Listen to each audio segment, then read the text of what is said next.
back. We have got such a beautiful evening here. It is early April and blossom time in our garden. This is a Prunus Shirotae, which is probably the most beautiful showstopper across the garden right now. I'm going to give you a fairly quickish garden tour while we have this incredible light, the golden hour. We're going to start in the house garden because there's a bit more blossom there too.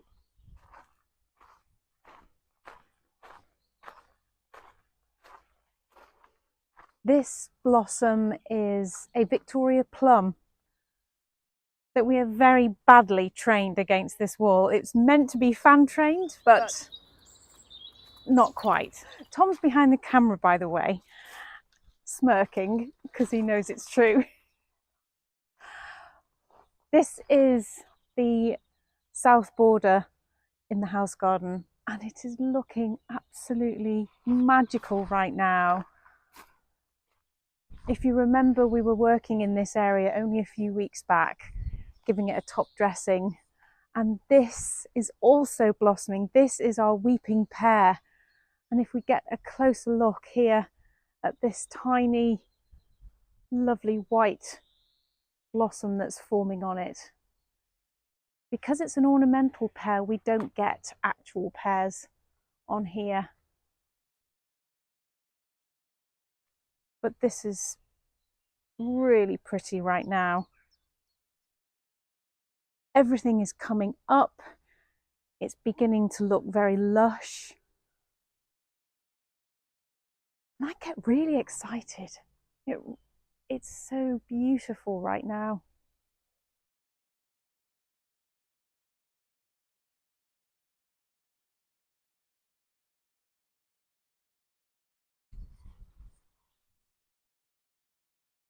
It won't be long until our peonies start to come out as well. They're quite high out of the ground now and their flower heads are just beginning to ripen. This is Paeonia Mlokosewitschii, or Molly the Witch. Quite possibly one of my favourite peonies in the whole garden. As we move through the beech hedge,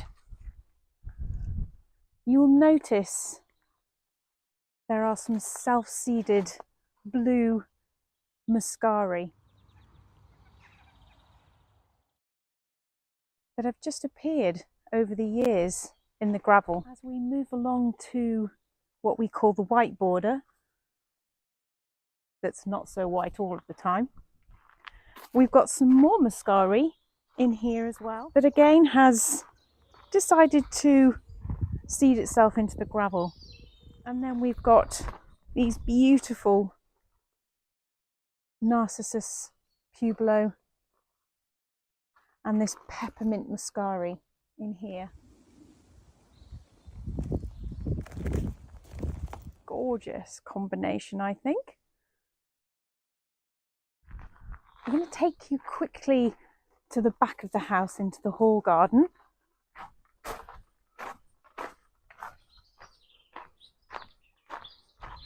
I only really wanted to show you these dolly tubs that I have filled with these lovely, again, narcissus, and I'm pretty sure this is yellow cheerfulness underplanted with your muscari again, or grape hyacinth as you call it. I keep these in, I don't lift them out at all, and they just come back every year. And look very pretty and cheerful, as the name describes. And I think in about a week's time, I'll be able to bring you back here and we can have a really good look at the bleach crab apples. They're not quite there yet, but very, very soon they will be.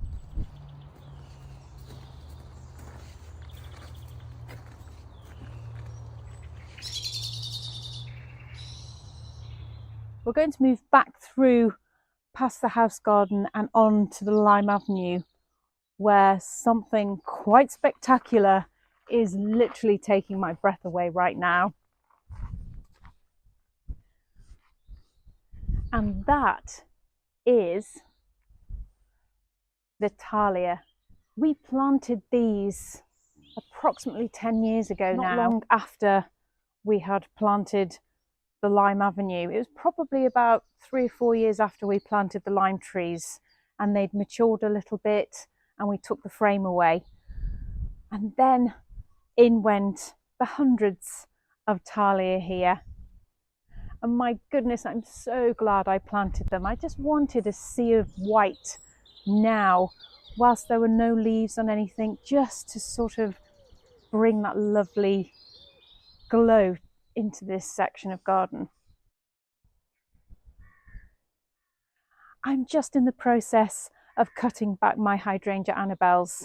I have demonstrated this in a previous video that you can watch, on where I show you how I cut back pretty much most of the hydrangeas throughout the garden.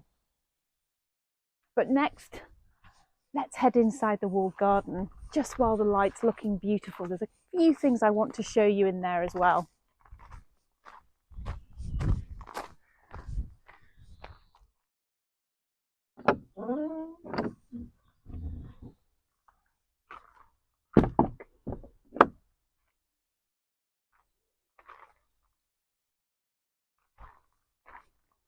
Such a beautiful evening, isn't it? I love coming in here at this time of day and just taking in the silence and the birds and the sun as it starts to set over on the hills there. So these daffodils are looking very, very pretty at the moment. But I think these are a species, and hopefully they'll keep multiplying year on year. But what I really wanted to show you in here were all of these beautiful collections of smaller varieties of bulbs. So you've got your hyacinths. Some things are going over, some things are doing well. You've got different varieties of miniature daffodils, muscari, some species tulips in here as well. And I wanted to fill this whole area underneath the Portuguese laurels with a splash of colour at this time of year. And over the years I'll keep adding, and I'll hope that all of these bulbs will just keep multiplying as well. It's almost time for our Magnolia Limelight to fully open its flowers. Some have already, and this has only happened in the last couple of days.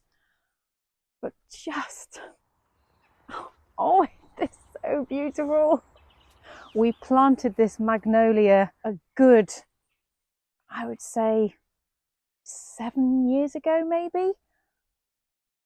And it was barely a couple of feet tall.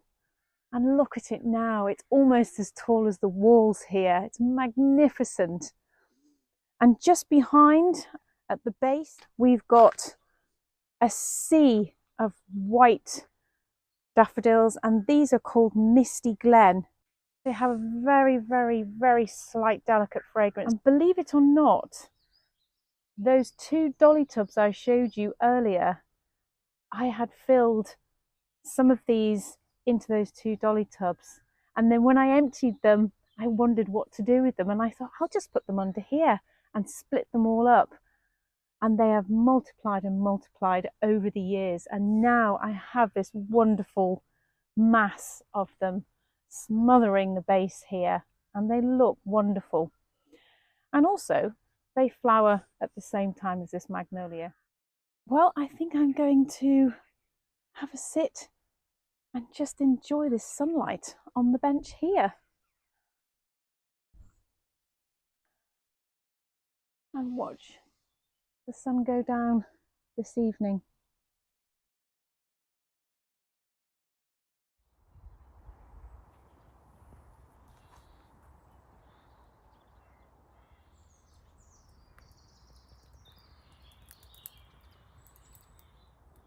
Thank you for watching, and I'll see you next time.